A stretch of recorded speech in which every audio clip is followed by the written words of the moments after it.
what I do miss for my children, and my husband feels the same way, is like the ritual of like having to get dressed up and go somewhere once a week. And even if you don't understand it, even if it's boring, if it doesn't mean something to you, the idea of like dressing up and sitting or standing or kneeling quietly around other people and respect what they are doing and what they believe in, or they're just to be around something or respect.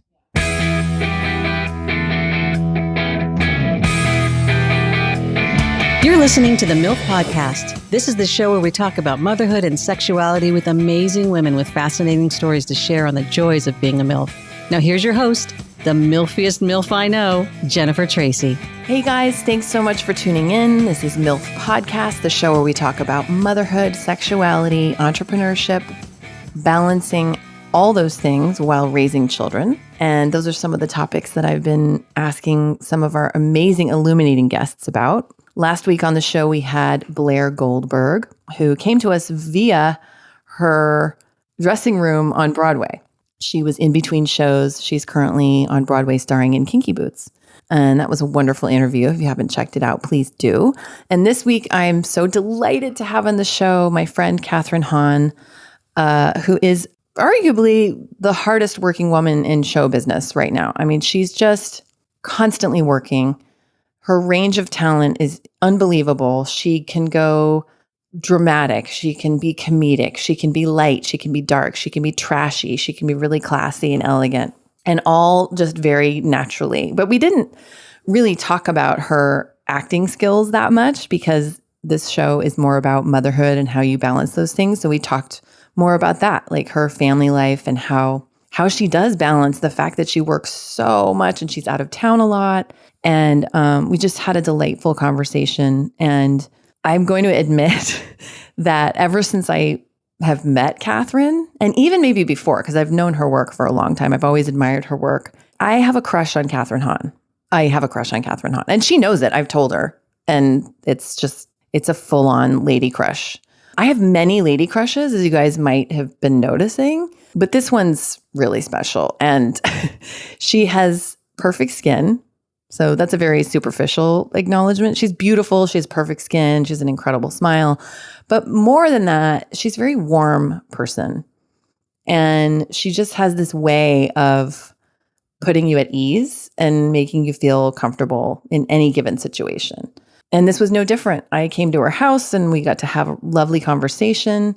I really hope you guys enjoy it as much as I did, or at least even if you enjoy it half as much as I did, it'll be fantastic. Also, please stay tuned to the end of the show. I'm going to share with you guys, I've been getting some messages, some direct messages, some emails, comments and things from women who have been listening to the podcast. And it's been so amazing to get this kind of feedback where it's really helping women. And that was my mission and my goal in starting the podcast. So the fact that it's already happening by episode 10 and now 11 is, I'm so grateful, because I really just want this to be a vehicle for mothers and women. They don't have to be moms, but being a mom can be very isolating and very lonely.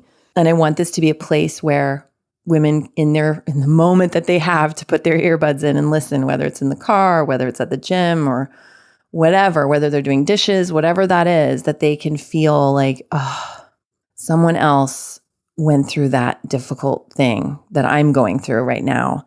And they made it through to the other side. And they're creating this other thing, whether it's a business or a piece of art or whatever it is. And I can do that too. So that is the goal of the show. And I'm so grateful to all of you who've been listening and subscribing and downloading. And if you are so inclined, please leave us a review. You can do the star thing on iTunes, give us a certain amount of stars, I think, or you can write a review. All of that's very helpful to us. Without further ado, here is episode 11 of MILF Podcast with Kathryn Hahn. Thanks so much for listening, guys. Hi, Kathryn. Hi, Jen. Thank you so much for being on the show. Of course. So it's not a big secret. I have a giant crush on you, and I always have, and I just adore you. I Googled you last night, not for the first time. It's funny. I clicked on your IMDb page and I just kept scrolling and scrolling and scrolling. And what is so fascinating to me is that you've done so much work. You've just done so much work, so much wonderful work. You're just so good at what you do. And at the same time, you have this full family life. You have 2 kids. You have a husband. You're constantly traveling. What the F? How do you do that? It's constant managing of expectations and it's constant chaos. I mean, it's never, that idea and myth of having it all drives me batshit crazy because I just think it's so backwards and silly to assume that anyone can have it all. And I don't even know what that means because you can absolutely go for everything, but it's an impossibility, and it just sets up an unfair expectation on yourself to think that you're going to be able to do everything and have it look a certain way. It's just not going to. Like something is not going to be the way that you imagined it, and that you have to just at a certain point just like release. And that's where on the precipice of 45 am trying to release into just the okay of it and the embrace, and that it doesn't always feel like it's not always joy. Yeah. And it's not always like I treasure my alone time. Like I would say I would really consider myself an extroverted introvert. Yes. Like my happiest place is to be with a book by myself. Like I really tap dance my heart out for a lot of my life. But I'm like a part of my brain just wants to be quiet. Well, and that is really the balance of being an extrovert and a performer who you're on as much as you are.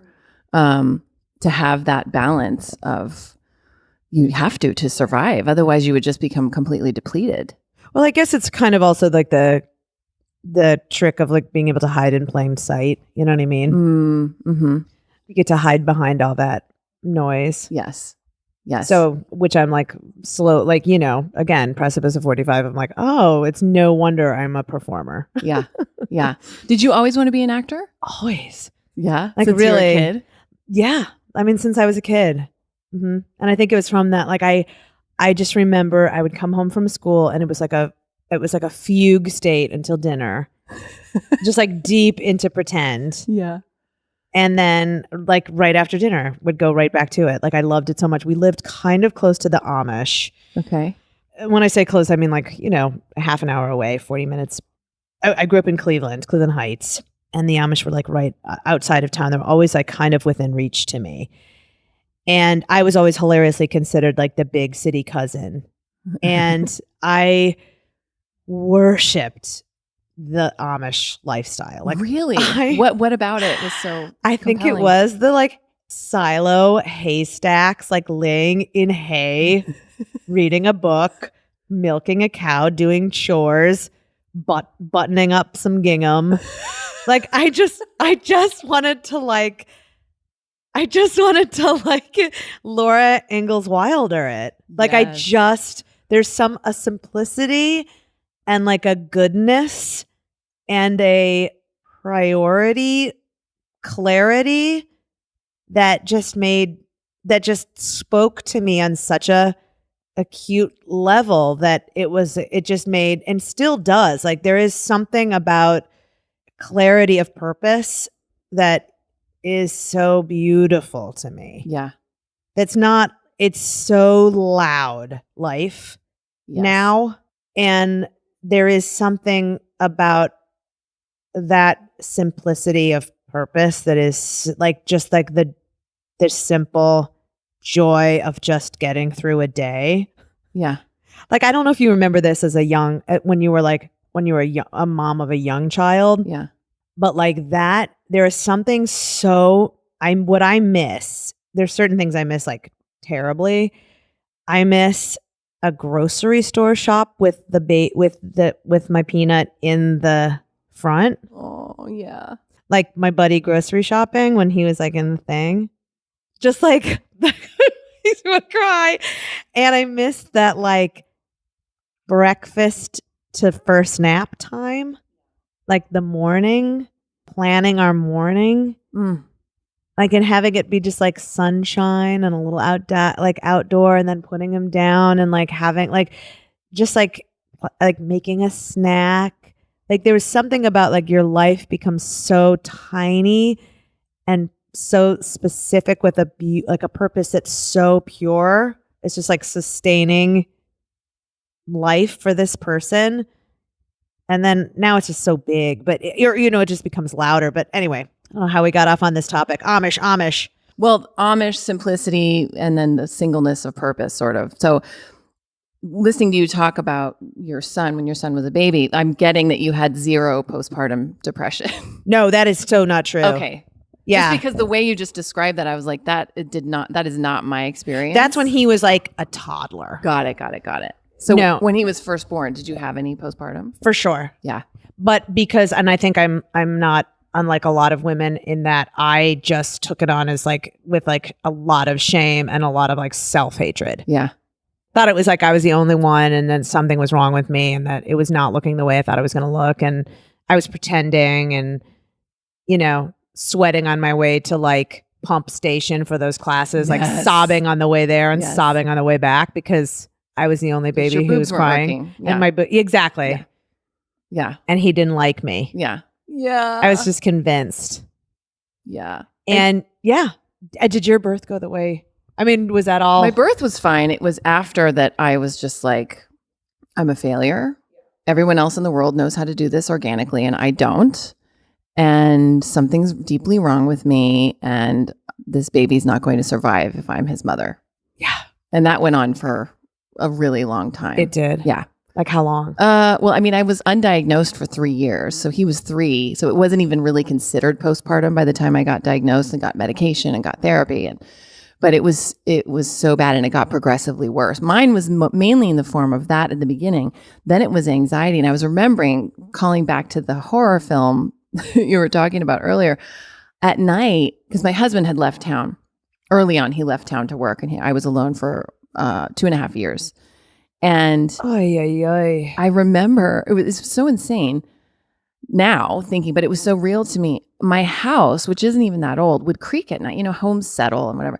I was convinced every single night. I don't know if I thought it was the same serial killer or a new one every night, but I was convinced that there was someone hiding in the attic or the closet that was going to come out and kill me and my baby, but only after I'd fallen asleep. They were waiting for me. I mean, it's absurd. And I laugh now. Not. But in the moment, it was so real for me, the anxiety and panic. And so I wasn't sleeping. And so I was also, then it would perpetuate the sleep deprivation. Anyway. Oh my God. But I remember the like horror film feeling of like the 5 o'clock, like knowing that the clock was ticking and the sun was about to go down and being like, no, like knowing another night was coming that was going to be sleepless and we didn't have it down. Like, we didn't like, we were a fighting mess. It was like Ethan and I didn't have our like shit together in terms of like figuring out, like there were moments of like, but I was, it definitely didn't feel the way I thought it was going to feel. Yeah. When did it start to even out for you? I don't know. I really became very anxious. Like I was an anxious mom and I didn't know, like young, a mom of a baby, which I didn't know. I mean, of course I should have, I don't know. I didn't think that I would be, and I was surprised by it. It didn't quite even out. I don't know if it ever really did. It ever? I don't know. I mean, really, I don't know if it did. I still might be sitting, but in postpartum. They're 8 and 11, and I think I might still be. I think I might still be. I mean, I don't. It's it was a tough everything from like everything was a surprise for me.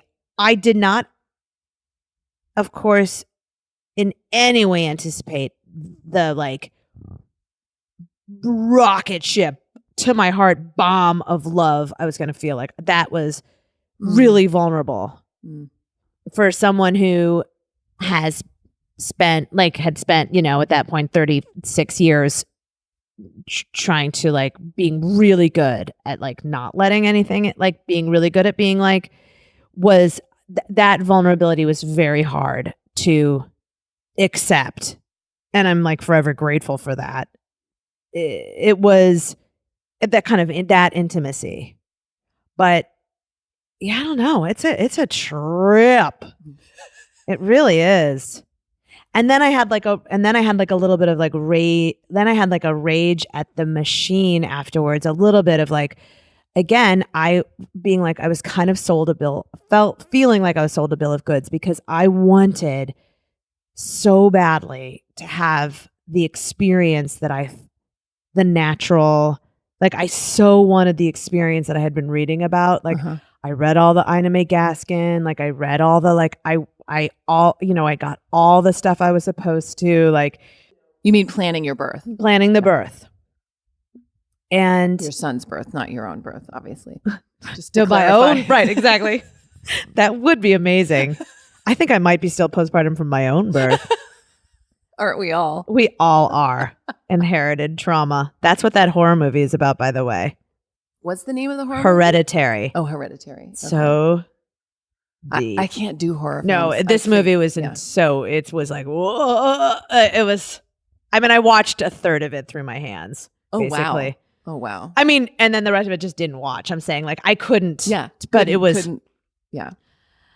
I like a big communal scream though. Like I don't mind that. I like a horror movie experience, but planning your son's birth. Yeah. But anyway, it was hard afterwards because I had like the best support system and like an amazing doula and amazing like everything in it. And just the way it went down, I was like, I felt I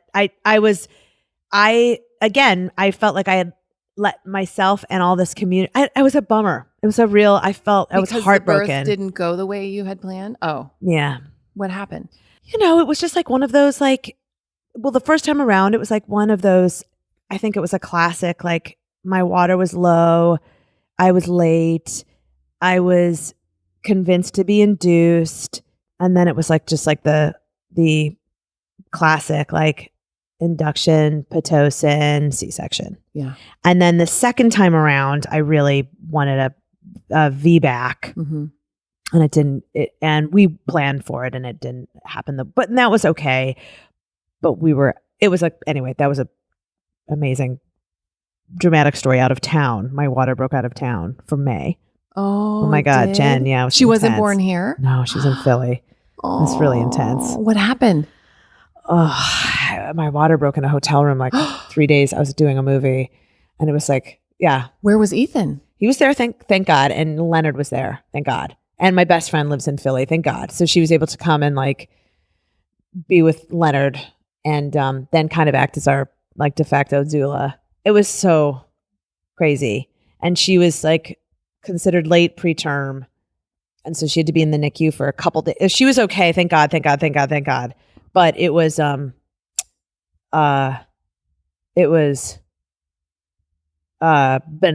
bananas. Wow. Bananas. Wow. But it was kind of amazing because I really was appreciative of a hospital the second time around. Right. So I was able to just kind of recognize that it's their birth story as well. It was their birth as well. Like, and I didn't want to have like my ego involved in that narrative for them. Like I don't know. I mean, that's the hardest thing with everything with parenting for me. I know. Like just who he is, who he chooses to hang out with, what he thinks is, what he's drawn to. I mean, I have a kid, obsessed with army and guns and yes, mine too. My boy. Well, that's, what he's into. And yet I do honor it and hold space for it. And with certain limitations, obviously I'm still his mom, but he's also, I have to look at the other side of the coin, is that he's incredibly kind and compassionate and gentle. Yeah. Thank God. So it's not, but I know many parents where it's like they won't allow any kind of thing like that. No toy guns, no army stuff, no, and understandably, I can understand why, but it's also for some, I mean, I never showed him this stuff. It's just part of his DNA. He's just drawn to it. It's so interesting because Leonard is really obsessed with like World War II. Like, Blooms is obsessed Obsessed. with World War II. and I was like, gosh, and like, we've talked about this. Like, I have and May is Bloom's age, and I am also like in a place where I've tried to have gender not in the equation, as like we've raised these children, and despite my despite like taking it out of the equation, her room is Pepto-Bismol. It's like a pink explosion. Like and he is like obsessed with world. So I was like, okay, for his 12th birthday, I'm like taking him for an early birthday present off season because it's going to be so hot. I'm taking him to New Orleans because I was like, okay, well, I'm going to embrace this and we're going to go to the World War II Museum. Because I was like, I want you to just like, if you're into it, like let's just see like what it, because it's like, it's like, look at what that is. Yes. What you're into. Because it's like, and it's an intense no museum. joke. Blooms went. He was younger when he went, but I went. Yeah. It's profound. It's really profound. It's like, I did not expect to be moved the way I was. Yeah. So anyway, we're going to go in a few weeks. Isn't that crazy? They just, that's what I also didn't anticipate as a parent, is like that they need you more. Turns out they need you more the older they get. Yes. Like I feel it's like more, it's becoming like, oh, okay. Like now it's like, it's getting. Because the big questions are coming. Yes. But the like very, I don't know. Did you see this Joan Didion documentary that was recently out? No, but I heard about it. She has this amazing quote where she talks about Quintana Roo, her daughter, and she talks about parenting her. And she says, as a parent, I always listen to the edges of what she would say, but never the inside. And it struck me, I know, because I think so often you just can listen to the outline of what there's like, you just kind of, it's like a hazy outline. Yeah. But you're not really taking a second to like actually listen to what they're saying. Yes. And that's what I feel like this preteen time is teaching me is like, okay, that's the focus, is like what is being said really. Yeah. Yeah. It's such a tender time. So well, and it goes back to that, what you were saying about having that sort of simplistic isn't the right word because it minimizes it, but having a more precise, I can't think of, I'm losing my words, but going back to the Amish, where it's like, it's very simple. And it's like, this is what, like focusing on what's in front of you. Whereas, where we live and just anywhere in metropolitan life, it's just so busy and there's all the social media and the Instagram and I just feel like my mind is like Las Vegas. Yes, I totally feel the exact same way. And to quiet down and really, my son said to me the other day, and I'm a single mom and he's an only child. So it's just the two of us at home quite often. And he likes to be at home. He's a homebody. And so I'm at home. I've got to do all the things you have to do. The laundry's got to be switched. The dogs have to be fed, the things. Yes. And he always says, can you come sit with me? I want you to sit with me. And I'll say, I got to do this one thing. I just got to do this one thing. I start crying. Yes. And he said to me, Mom, it feels like you don't want to be with me. And I said, and he just turned 9 last week. And I said, happy birthday, Belinda. Thank you. Yeah. I said, oh no, that's not true, honey. I don't, and I'm not even like forgetting all my training and all my therapy. And I said, no, that's not true. Of course I want to be with you. He said, well, it may not be true, but it feels like it. And I just thought, oh my God, wisdom, truth bomb from my 9-year-old. And I totally got it. And I said, you know what? You're right. You're absolutely right. All this stuff can get done tonight, tomorrow, the next day. Honestly, like you're 9 once. I'm your mom once. Like you're going to grow up and move out. Like I need to be here and sit here and watch you play Fortnite, even though I don't think Fortnite's interesting. Like I need to sit here and be with you. Oh, Fortnite is torture. Oh God, it's like, what is it? I'm like, what's the point? He's like, you just run the storm. I'm like, I know. Like, there's 45 minutes till the storm comes. This is so boring. Like, what is it? I know. It is also though, I think of them, I don't have a 9 to 5 job. You don't have like a 9 to 5 job. Right. Our offices are those devices. Yes. And that I am really trying to figure out like my boundaries with it around them. Oh yeah, it's so hard. Because it's also like, it's blurry. It is. Yeah. So and it's like, what am I so I'm really trying to figure. There's a couple things on my my parenting to-do list. 1, A, devices. B, God. Oh God, Like, let's talk about that. Okay, please, because Okay. I'm also for myself trying to figure it out. That's my on the precipice of 45. Yeah. I'm like, that's my next step. It's like, NBD, just figure out God. You can do it, Kathryn. Next week. Check it out. trying to figure out my spiritual side. Right. So I was not raised in a religious household at Okay. all, even though I went to Catholic school Oh, me too. from 2nd through 6th grade. Where in 6th grade it started middle school, and I was bullied horribly. This girl pulled a knife on me. What? She was terrible. She was just, it was Where so- did you grow up? Jesus. What do you mean bullied? Wait, when you said bullied and then a girl pulled a knife on you? pulled a knife on switchblade. Where did you grow up? Denver, like the suburbs of Denver, not even like downtown Denver. This is like in Cherry Hills. Wait, that is intense. It was so she intense. And she was so big. I just remember her seeming so big. And I'm not a small person. I'm 5'11", but even then I was tall for my age. But she was so big and she was fully developed, and she would make out with her boyfriend. I think it's all stemmed because I saw her making out with her boyfriend by the vending machines. And something happened where she felt threatened by that I had seen her or that I had seen him, or I don't know. I don't even remember. 6th grade. 6th grade. I was a baby. I was 11 or 12. Anyway, so Catholics, that was my Catholic school experience. Jesus. You know? And but I wasn't raised with it. And now my parents, who are in their 70s, you know, go to church and they talk about Jesus, and it's confusing for my son, who is also not raised with religion. My ex-husband is a sort of a lapsed Catholic. And my son's coming home and saying, I think God is this, and he's trying to figure it out. I think God is this. I think God is love. I think God is action. And I can tell, speaking to what you're saying, like, I don't want to listen around the edges. I want to go into what he's saying. So I'm trying to participate, but I feel like I got nothing. Yeah.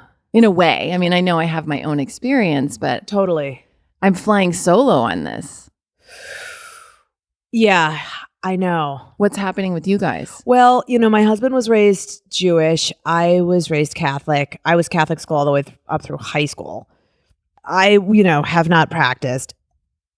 I remember Leonard going to a church with me, a set, and it was like a church, and it was like, you know, Jesus on the cross, like that image, and it's like a pretty gruesome image but I don't even see it because it was like in my, and he was like staring at it, and I was having a conversation. He's like, Mom. And I was like, what's the matter? And he's like, why is that Native American nailed to that cross? I love that. And I was like, what? And I was like, oh, totally. I was like, there's progressive California education in a nutshell. It's so great. So But I was like, it was, oh my God. But I mean, we participate in a little bit of everything. We have a prayer every night before they go to bed to the higher power. We just try to like keep open to just like a higher power, which just sounds very vague. But before we're just trying to like keep questions coming, Sure. I guess. Sure. So Are the questions coming? but I mean, keep them open. That's So yeah. So like, just try to like just be open. Yeah. And I know I'm trying to just keep open myself, just like trying to just like show me, just like whatever that, because I don't know, but I know that I think that's like the next step in what I need. I don't know what it is, but I think I feel a lack in that department, and it's big, and the Catholicism never did it for me. Like it's like too patriarchal and too old and calcified. Just like too just too calcified. It's so not open. Is basically. Yeah, it was just like calcified. Yeah. But the opposite of what you're saying. Oh no, it's fine. Yeah, but there is what I miss from my children. Sorry about the phone. So we never answer it in this house. If you're ever calling Kathryn, just exactly. You can imagine her doing a podcast with me and just never answering your phone call. It'll never ever be answered. But I always feel it's my husband's voice. But I feel like what I do miss from my children, and my husband feels the same way. It is like the ritual of like having to get dressed up and go somewhere once a week. And even if you don't understand it, even if it's boring, if it doesn't mean something to you, the idea of like dressing up and sitting or standing or kneeling quietly around other people and respect what they are doing and what they believe in. Yes. Or they're just to be around something. Yeah. That other people are respect. Yeah. And that sort of generational wisdom that comes from that. Community. And mystery. Yeah. And kind of going back to the Amish. Yes. And that's the thing that, like, for me too, I'm sort of trying to do what you're doing and like keeping it open. But I feel like that's confusing for him. Yes. Because it's like, do I just make it up? And I'm kind of like, yeah, I know. You kind of do, but that's really scary. Yeah, because and meanwhile, we're like, Santa Claus. So I'm like, I don't know what the fuck we're doing. We're sending them straight to therapy. No, I know. We're like, I know. We're like Tooth Fairy, but I don't know what God is. He found Tooth Fairy. He goes in my jewelry chest, my jewelry drawer, like a year ago. And he goes, Mom, what are all these teeth? Yeah. You're the Tooth Fairy. So busted. So busted. So busted. So busted. I mean, is it worse that like I'm lying to you and saying that there's this mythical creature that leaves money under your pillow, or that I'm saving all your dead teeth that are like gross and weird? They're not cute. How about though, like, because we have two of them, like I didn't even keep them separate, so there's just like a weird bowl of teeth. Just so I don't even know whose is whose. Just like teeth. It's so weird. It's so macabre. Like I didn't even have the respect to separate them. Like, 'cause it doesn't really matter. It's like eventually one day I'm just gonna like, I don't know. But like, I know it is a very, like, I know that they're, like you said about your son, like that. I know that there is like a secular goodness about them. Like, I know that they are being raised with like a moral compass, and I know that they are empaths, and I know they have more of a range of, certainly more than I ever did, and just empathy and emotional awareness. Yeah. But maybe, I mean, I don't know, Jen, because then it's like, that's pretty great. It's pretty awesome. And they'll have time to and figure they have, the like, other stuff out. And what is that? What is it like? What is that? Yeah. Like, what is that? Like, there's so many ways to figure that out. I mean, well, and before we started, we were sort of talking about, and I'm going to get a little LA woo-woo for a second, but, I was talking to my friend Tara, who's also coming on the show, and she's just incredibly versed in all these things, and she like dips her toe in these things, and then she goes full throttle, like Ayurvedic medicine, and then she'll study that, and then she'll study tarot cards, and she'll really do it. But she was talking to me yesterday about how we're like about to enter the fifth dimension or something. Do you know about this? Anyway, no. It kind of goes in line with what you're talking about, like seeking whatever God is, whatever the higher power is, like seeking a deeper connection with that spiritual piece of yourself, of the universe, and that at this time in history, that we're going into the fifth dimension, and that's why all these things are so palpable in our culture today. Like people wanting to like really get in touch with the crystals and the body healers and the energy workers, and really, it's really ever present because like people the are wellness. Seeking it. Yeah, the wellness. Yeah, and the biohackers. And I was just sharing that I just bought a biomat I just treated myself to a biomat. So it's this thing. It's this, I don't really totally understand it, but it's an infrared. It gives infrared heat, and it's like lined with amethyst crystals, and it's supposed to be very restorative. And I mean, it could very possibly be that I just spent $1,700 on something that is like basically a yoga mat, but I don't think so. No, but you know what? It almost is like you don't go to Vegas, you don't gamble. So this is your gamble. That's how I'm putting it. Like that. This is, and if it almost is like that's also faith. Right? Yes, true. I'm going to lay on a mat that is whatever it is. Fine. And actually, it's essentially my alone time and my quiet time where I'm going to just close my eyes and be quiet for 30 minutes every day. Totally. And that is like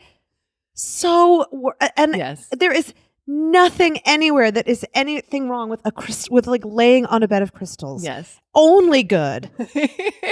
Only good. Honestly, thank you for supporting my purchase. I feel like I have gained something just because I'm now going to just imagine laying on an infrared mat with crystals, and I'm going to just kind of mooch off of it mentally, and that's how I'm going to relax from now on. I'm going to energetically mooch off of your crystal mat. I love it. I will gladly give you some of that juju. Oh, and I bought the matching pillow. So you know. You have to give me all the details of this. I will. I'll let you come try it. I'll bring it over. You could try it. Oh my God, please. And also pets are supposed to love it. Oh my God, maybe I should get it to my cute little wild man. My sweet wild man. He's hard to reach in there, but he's in there. Our banjo. Are they rescues, both your dogs? Yeah. Yeah, mine too. Yeah. They're a little crazy. What kind do you have? I have a little Yorkie mix who's my heart. And then I have a golden doodle who is like my little special rights boy. And he's my best friend. When Tanya comes over, one of my best friends, and she'll be like, when are you going to put him on medication? When is he going to take meds? Okay. Yeah. No, I won't, but he's. Yeah. You know. We have a really sweet, grateful rescue Jerry who's just like so sweet and great. Just a little bit leads with shame. Oh, yeah, I can feel that. Yeah. He's so tender. I know. She's a Jerry, but she's a Jerry. Yeah. Oh my God, I love it. But she, leads with it. And Banjo. But wait. Did you name her Jerry because of the gender stuff? No, because she's from Geronimo, Arizona. That's where she was found. At a gas station in Geronimo. Okay, got it. Yeah. I thought it was like an homage. No, but we're down with any kind of name anywhere. I love it. Banjo is a little rescue, and because we'd never had a dog before, and she was so easy. We were like, oh, we could totally rescue, and like this fell in love with this puppy, very high energy, but we were like, oh my God, it's all, all it needs is our love and to be around Jerry, and we're gonna save it. And clearly, he's proving to be harder. He's already had 2 major abdominal surgeries because he keeps eating maize socks. He's just got yummy feet, though. We know that. Delicious. She is delicious. He's just a little bit aggro. Maybe some CBD oil could help. I know. I think so. He's just high. So anyway, we're in a process with Banjo, but he's in our life for a reason. And he's the best snuggler ever. Like that's for he's very sweet. He's gonna mellow out. He will, right? He doesn't seem that bad to me. Also. Oh yeah, no. He's not bad. I mean, when you said get ready for the puppy, I thought, oh, I'm gonna get knocked over. But we can't leave the house with him. Like he freaks out in the outside world. Yeah. So that's the problem. Like I want him to live his best life. Like I don't want to be stuck in here. So like that's what we have to start being able to do. That's why he needs some guidance and we need some guidance. Yes. So that he can live his best little life. Yes. Banjo. So now what do you have coming up next? You're always on a project. I don't even know. I have a movie coming out in September with Netflix. I'm so excited about that is directed by Tamara Jenkins, who it's like only her 3rd film, and it's called Private Life. It's Paul Giamatti and myself. It's about a couple's IVF journey. Oh, that sounds amazing. Pretty intense and funny, and also like just oh my gosh. Hopefully we'll get some conversation starting about that. because I think that is also a struggle that so many people go through in the dark. Yes. Not thinking they can talk about it. Yes. And I also think women in a certain way are also sold a bill of goods about their biology. And they think that because of all these, scientific advances that we think we're somewhat in control of our fertility, and we're just not. Yeah. You know what I mean? Yeah. And it really does suck that our like highest money making years happen to coincide with our most fertile. Yes. Like that's just a biological It is. bummer. Yeah. So anyway, I'm excited about that. I wrote a children's book that's coming out in September. What? That I can't believe I didn't know about this. Co-authored by my daughter May. Oh, yeah, for Scholastic. I'll have to give you all the details, but it's really sweet. I wrote it for. Do you know the Lenny letter that Lena yes, Dunham's? Of course I do. So they asked me their first year to write this little this letter, to contribute, and I wrote something that was like how I learned to be a woman from my 6-year-old daughter, and it's like a list of just how she's inspired me just by being her being herself, like before, society tells us how we're. Yes. And Scholastic then reached out and was like, would you ever turn this into a children's book? And I was like, oh my God, fine. That would be so fun. And then we just, they made it so easy, and it was such a sweet process, and May contributed, and it was really sweet. And this really incredible illustrator.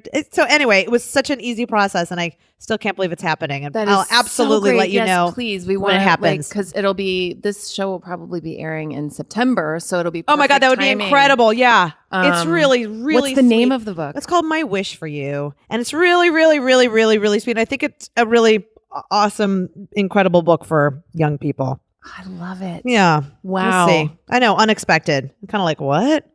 Never thought that would happen. Special. Wow, that's really cool. And then you're here in town. Yeah. I'm so glad I got you while you're here. Oh gosh, I'm so glad. Oh, me too. And are you going away anytime soon? You get to stay here? No, I've been scarily. I did a pilot for HBO called Mrs. Fletcher, also based on that book by Tom Perrota. Okay. I don't know which is really interesting.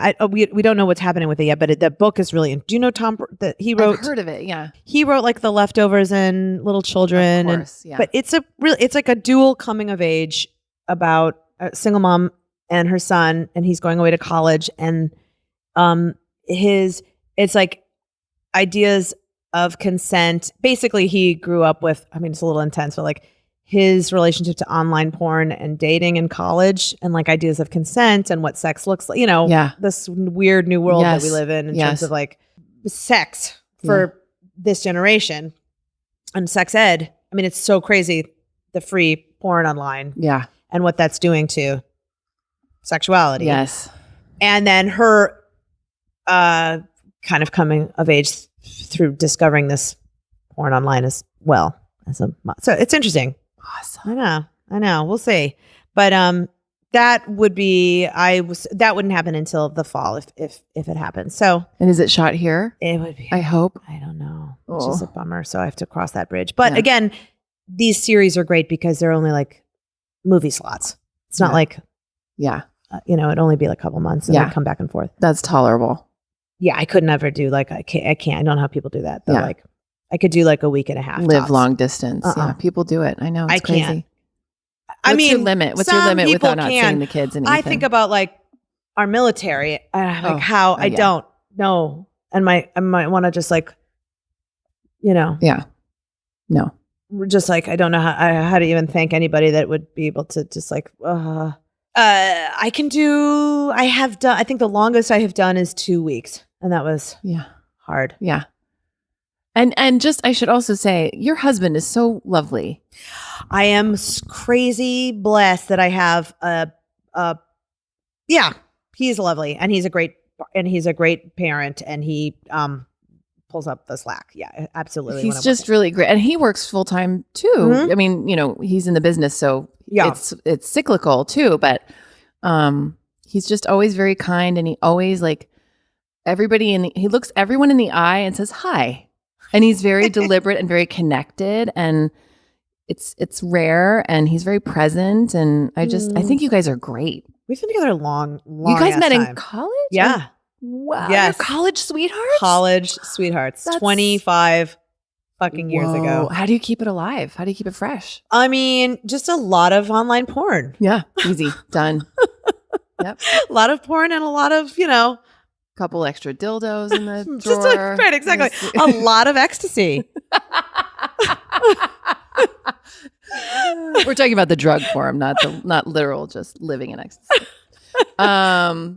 People are gonna. I love that too. People are gonna feel like, wow, those LA ladies are just woo, biomats and amethyst crystal mats and Jesus. Exactly. As we're sipping on our kale and almond cinnamon smoothies. Oh my God. I know, really. What are we turning into? Oh my gosh. Exactly. We need to go Amish. The Ohio girl in me.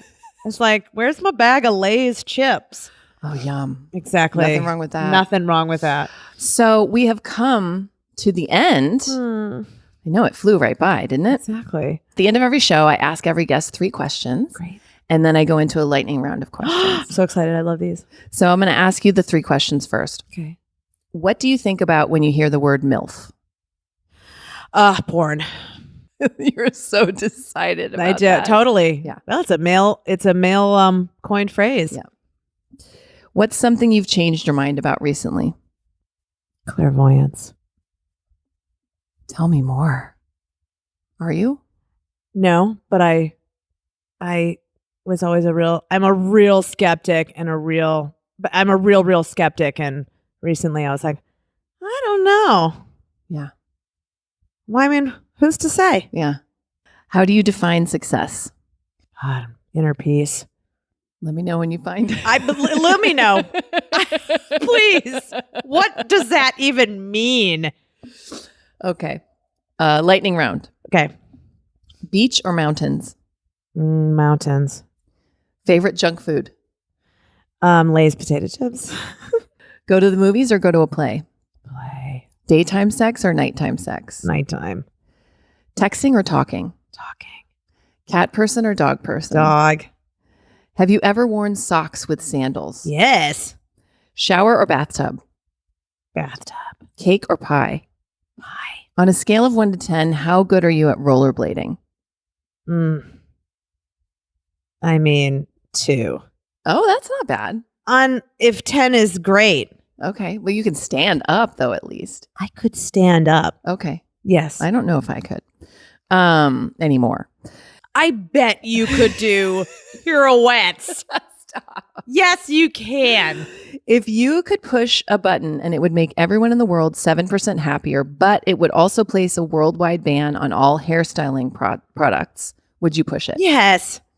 Superpower choice, invisibility or super strength? Yes, super strength. Would you rather be able to speak every language in the world or be able to talk to animals? Speak every language. Would you rather have a vagina that speaks or the ability to fart songs? Vagina that speaks. What was the name of your first pet? Muffin. What was the name of the street you grew up on? Scarborough. Muffin Scarborough? That's my porn name. It was a pleasure having you on the show. Oh, darling, thank you for having me. I love you so much. You're the greatest. Oh This my was gosh. so good. Thanks so much for listening, guys. I really hope you enjoyed my interview with Kathryn. I wanted to take a moment to, first off, thank the FullCast production team that helps me produce this podcast every week. I couldn't do it without them. So I want to thank Harry Duran, FullCast and Podcast Junkies. If you haven't checked out Podcast Junkies, it's an amazing podcast where he interviews really successful podcasters.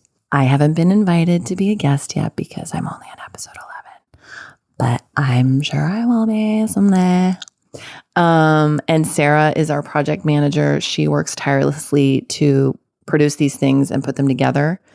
And Sarah also has a podcast called From Bell to Bell because she was a teacher for 14 years, English teacher. And she talks to other teachers deconstructing movies about school. It's a really great podcast. I strongly suggest it. From Bell to Bell. All the other team members that work so hard. My editor, Derek, who's amazing and makes me sound better than I actually sound. Thank you, Derek. And Ivy and Levi. And I'm sure I'm leaving somebody out, but it takes a team to put this together. So thank you guys. And shout out to FullCast. I did want to take a minute also to read you guys some of the messages I've been getting from some listeners who are really enjoying the show. This one comes from my high school best friend, Amy Eversole. Hi, Amy. She texted me, I guess about a month ago, and I was so touched by it. And I'm just going to read it to you here. She says, I just love listening. I miss your voice and the digital quality is on par. Let your tech people know. I'm so happy you have these women in your life. I think as moms, we have a tendency to lose true friendships, valuable relationships, because life starts to revolve around the kids. And something that I've learned is happy mom, happy kid. It's vital that women continue to have friendships like this. I hope you have a great weekend. So that was from my friend Amy. And she's so right. You know, this is, again, part of the reason that I started the podcast is that sometimes we don't have those friendships, or those friendships shift and change, and we need different support. And to have other women that understand what this is like is really soothing. This one comes from Robin, my friend, who now lives in Baton Rouge. Jennifer, I just started listening to your podcast, and it's like some sort of electrolyte drink for me.